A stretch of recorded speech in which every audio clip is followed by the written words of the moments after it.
हुजूर, कशाला उगाच त्रागा करताय? काळजी करू नका, हे सामान जिथून आले आहे तिकडेच परत जाणार आहे.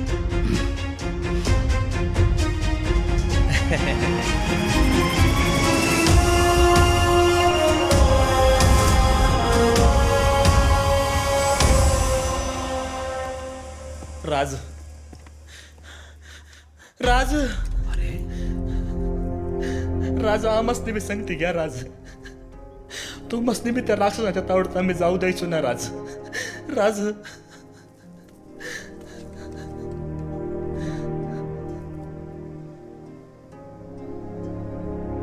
माझ्या जीवीच्या जीवलगांनो, तुमची माया, आमच्याबद्दलची तुमच्या काळजातली तळमळ आम्हाला कळतीये. पण आई भवानीचा संकेत लक्षात घ्या. आपल्या मावळ मुलखाच्या आर्त किंकाळ